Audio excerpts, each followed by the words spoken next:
Have you ever stopped to ask yourself why you continually work so hard, as in striving? Not just being ambitious and not just having a strong work ethic, but striving, overly ambitious, feeling the need, putting all this weight on your own shoulders to constantly strive to succeed. I recently realized that a decision that I vowed to myself in the 7th grade has been quietly shaping me in the decisions that I've made and the identity that I've taken on for the last few decades. It was a subconscious belief that took root, and it's now come to my awareness. And it's as if it's being dismantled little by little because I'm recognizing the truth of the faultiness of that.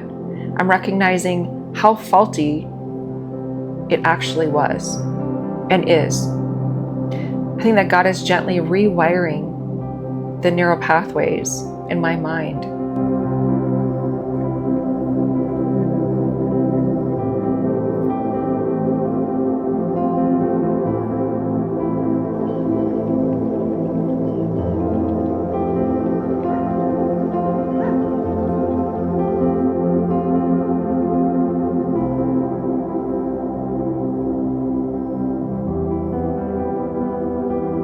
My parents struggled financially when I was growing up. And one Christmas, my younger brother wondered if he was a bad boy that year because Santa Claus only brought him one Christmas present. That really broke me. I remember feeling a deep emotional imprint. I remember feeling empathy and compassion for my brother, knowing that he didn't have the full understanding and the awareness of what financial difficulties actually mean. It had nothing to do with him being a bad boy. And I also remember the shame. At least that's what it looked like, the shame on my father's face. And I remember vowing to myself, telling myself, I will do whatever it takes to succeed so that I never have to experience this again when I grow up. Is there something in your childhood that you vowed to yourself that may have at that time served as a protective mechanism, but it is no longer serving you in your adult life?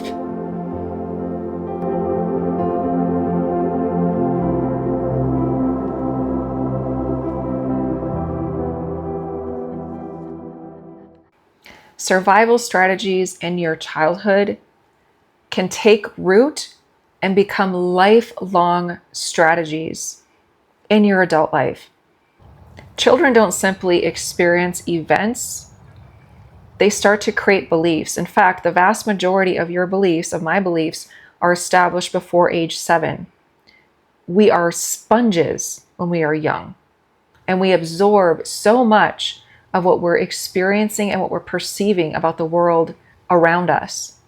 And we start taking on bits and pieces of that shape who we perceive ourselves to be as our identity, when in fact a lot of those things that are shaping us are a lie identity.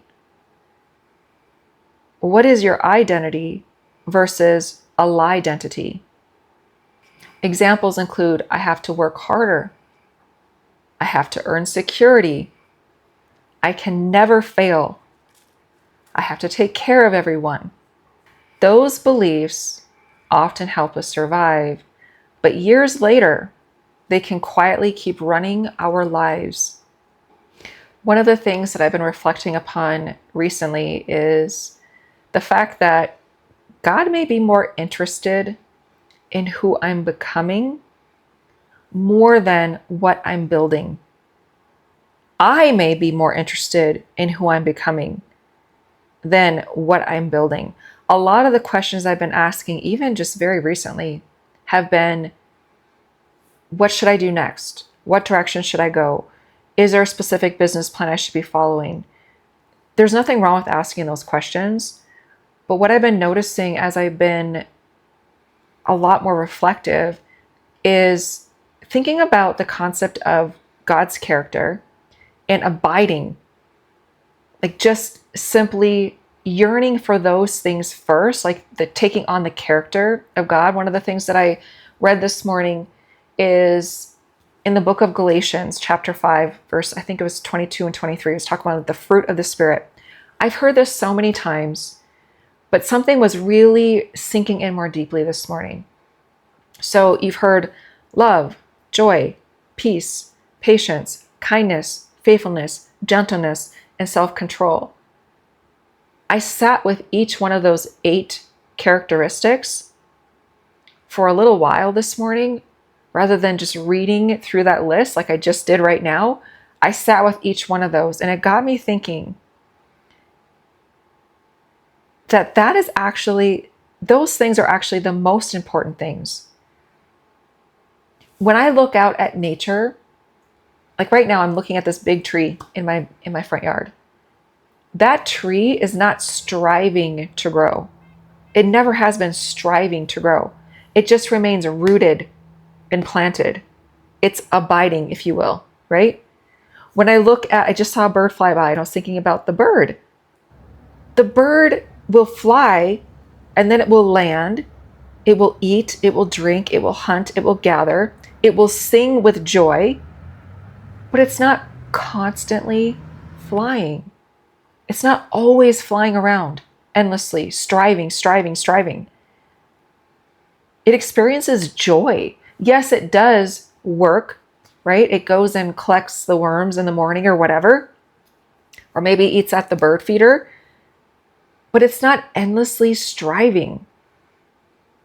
And I think that was one of the things that I recognized with this deep emotional experience that I had in my earlier years as a teenager was, wow, that actually, the vow that I made to myself, in retrospect, as a 13-year-old, it makes sense why I did that, right? It makes sense. I have compassion for my 13-year-old self. I can understand and empathize why she vowed that to herself. But now as an adult, I was like, that is not serving me. And that is one of the most difficult things, if I'm being fully honest and transparent.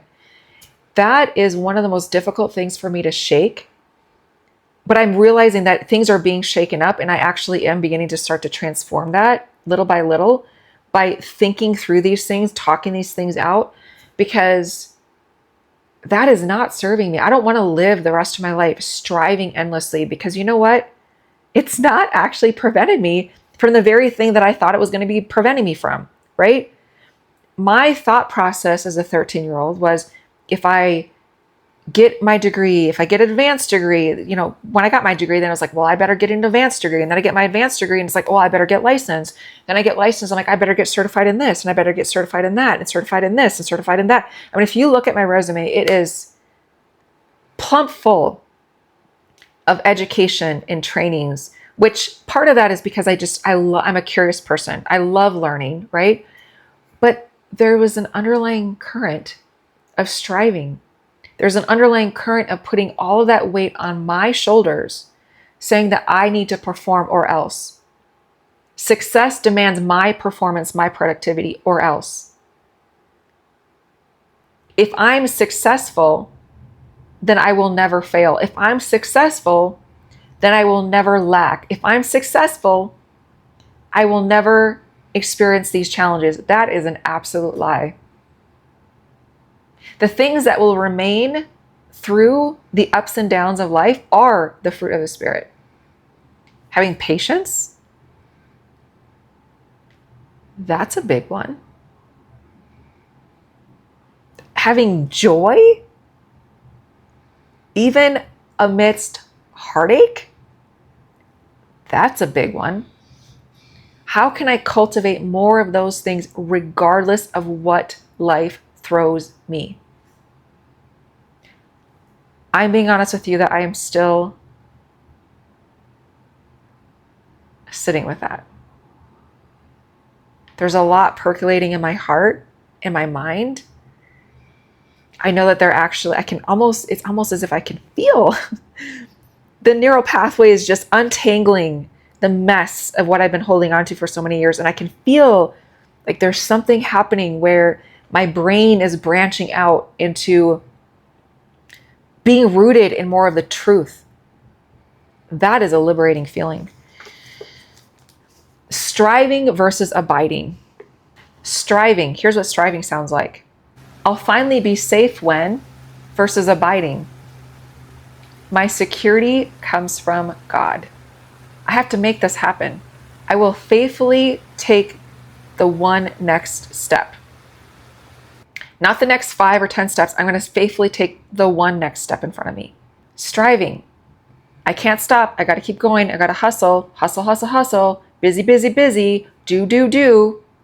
Abiding is, I want to stay connected. Striving sounds like my value and my worth comes from my productivity. Abiding. I'll trust God with what I can't control. The things that I can control, I'm going to steward that. I'm going to honor that. I'm going to use integrity. I'm going to do what I can. And the things that are outside of my control, I will trust God. One of the ways that I'm noticing that I am shifting my perspective on this concept of striving versus abiding is that I'm asking different questions. It's almost as if the questions I'm asking is validation and proof that the rewiring is happening in my brain.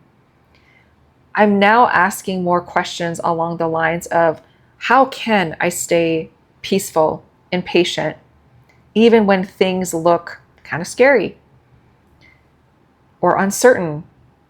How can I still experience joy even when the things I'm experiencing may stress 95% of the population out?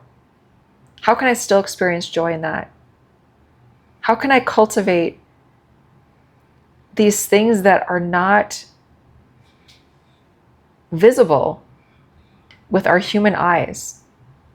I'm becoming less focused on achieving an outcome and more focused on cultivating an inner character. So my question to you is, what is the promise that your younger self made? And is it serving you, or does it need to be rewired? And what if you're actually being invited to replace that faulty belief, that faulty identity, that faulty lie identity with the truth about abiding?